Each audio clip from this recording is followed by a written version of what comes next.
would like to welcome you to KSARC's 28th annual, isn't that amazing? Be Loud Breakfast.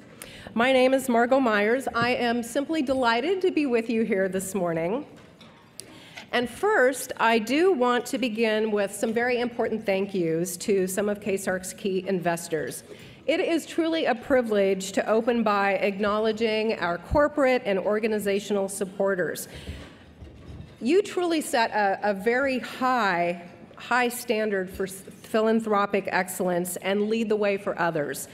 Through your example, you are promoting positive social change. Because look at the people in this room. This is simply amazing. And I love this breakfast every year because it's so much fun to see new people who haven't been and see people who have been coming for many, many years. So because of our sponsors' investment, you are investing in the possibility of creating a world without sexual violence. So we would like to take a moment to highlight our top-level partners. And if you would please hold your applause to the end, and then we will give them a very big round of applause.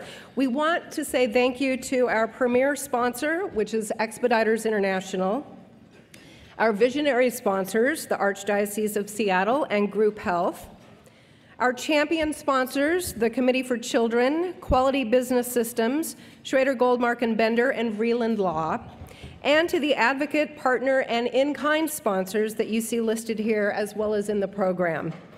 So let's take a moment now to be loud for our sponsors. Thank you.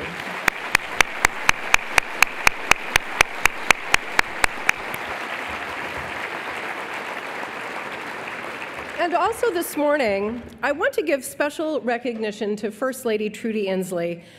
Mrs. Inslee has been just an active champion of social services programs and organizations that really focus on the needs of sexual assault survivors. And I would also like to acknowledge Seattle City Council member Tim Burgess and King County Council Chair Joe McDermott. Both men have been strong advocates and spokespersons for the needs of sexual assault victims. So to all of our elected officials who are here this morning, thank you. Thank you for being champions for the important work of KSARC. Because truly your advocacy, I haven't had enough coffee yet this morning, adds breadth and depth to the impact that KSARC has in prevention, treatment, and policy development, and that makes a huge difference. So we are honored to have all of you here today. So let's thank them for everything they do for KSARC. Thank you.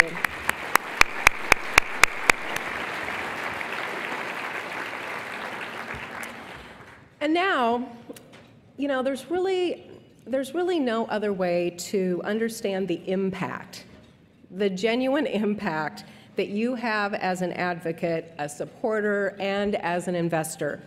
Real impact is best viewed through the eyes of KSARC's clients. You know, when you hear what brought them to the organization and you see the journey that they have traveled, you start to feel the true impact of their investment. Walter Campari is a grandfather, and after raising his children, he never expected to have young children again in his home, but you know, we can never truly know the future and the circumstances that will change our lives and the lives of those we love. And this is where KSARC shines, and I mean truly, truly shines. KSARC treats the entire family and gives them the tools that all of them need to heal from the devastating effects of sexual violence. So please help me welcome Walter Campari this morning. Walter?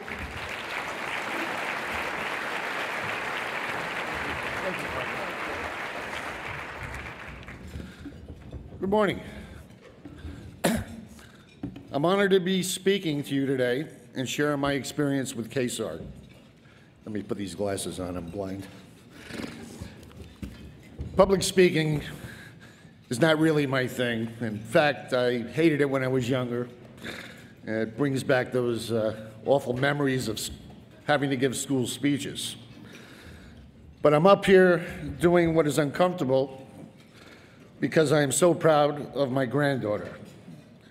and I want you to know her. Let me give you a little backstory so you know how I ended up at KSARC. I raised my children and was enjoying having an empty nest and focusing on my work. I had a grown son who lived in Tennessee with his wife and 2 kids. My brother lived there too, so we checked in with him to help him out here and there. But things changed pretty quickly when my brother passed away, and later my son lost his battle with lymphoma. His wife was not stable, and soon I started receiving calls that she was not providing proper parenting for the kids. I called the house once, and the mother wasn't even there. I ended up asking local police to do a welfare check on the kids, and sure enough, they were home alone. The police also got some reports that they may have been living with a pedophile. The police had enough concerns about their well-being that they removed the kids and put them in foster care. So imagine this. My grandchildren are completely across the country, and I find out they're living with a sex offender. I felt utter rage towards this man and helpless to help my grandchildren. When I was notified of this, within an hour I had to make a decision that they needed to come live with me. So it seemed like a whirlwind. In a matter of days, I was now parents to my grandkids, who were 7 and 11 at the time. This is where my story with KSARC starts. I was told that my granddaughter, Jessica, may have been sexually abused by the pedophile that was living in the home. Police found sexually explicit pictures and images of children when they searched his premises in Knoxville, Tennessee. The first time I met a KSARC advocate was at a child interview in Seattle after Jessica came to live with me. They asked Jessica to tell them what happened when she was living in Tennessee. And my world as I knew it changed on this day. Jessica told the interviewer that she had been sexually abused by this man from the ages of 3 to 7 years old. He was hurting her practically up to the day she left Tennessee to come live with me. Soon after the child interview, Jessica started having problems at school. She had difficulty getting along with people, and I could tell her self-esteem was really bad. She made comments that no one liked her and that she didn't even like herself. I knew she needed counseling, so I called KSARC. I was surprised to learn that there were even services for me. When I called to get Jessica into counseling, I was told that I could take part in parent education. Just so you know, services at KSARC weren't always smooth. I'm from New York. I like to get to the point, and now. Seattle folks aren't like that. They say they say all these nice things and they suggest all these nice things, and quite frankly, I couldn't see myself doing it that way. So we shared a few words with one another, or maybe I shared a few words with them. But I really did learn a lot from parent education in terms of how sexual assault impacts kids.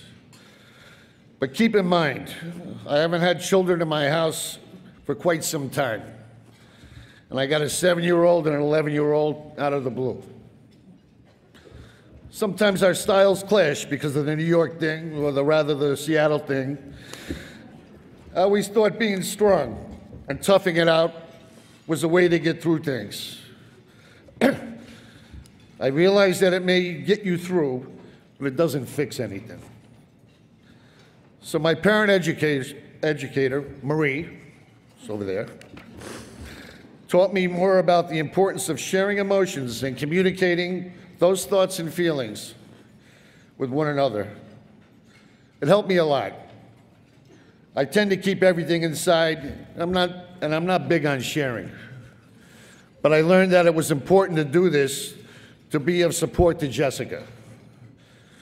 Now we have very free and open conversations. At the same time I was in parent education, Jessica was in therapy.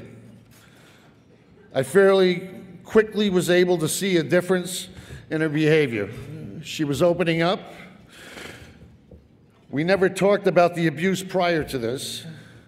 She liked her therapist a lot and opened up to her. Her therapist connected with Jessica like no one else had. And I really liked her, even though she was a North Carolina Tar Heel. When Jessica was nearing the end of therapy, I was invited to hear Jessica share more details about the abuse and how it impacted her. This was hard. I had a general idea of what happened to her, but I did not know the details. I was scared to know because what she had to go through, but also because I thought I would even be more enraged at the offender. When I first heard what he had done to my granddaughter, all I could think about was how I could make him pay for this. And by the way, this guy was convicted and sent to prison. But hearing Jessica talk about the abuse in this session helped me to see more clearly how manipulative offenders are and how they take advantage of innocent kids. They distort and destroy kids for their own purpose. In my opinion, it's the lowest form of human behavior. It bothered me, but I'm glad she was able to tell me. I felt anger towards the offender. I remember telling Jessica, this is a big step of moving on with life.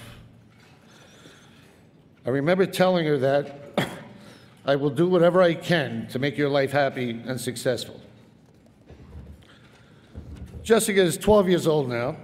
She still struggles with self-esteem and emotions like a lot of 12-year-old girls. But on the whole, she is okay. She's intelligent, outgoing, verbal, and creative, and I love her dearly.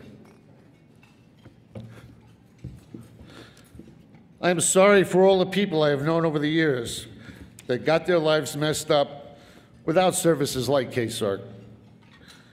This is a great agency that fulfills a much-needed service for people who are sexually assaulted. It helps people get out of the darkness and shame so they don't have to keep everything inside of them. It allows people to get out in the open. It helps in the healing process and lets them know they are not alone. They don't have to internalize it and hide it.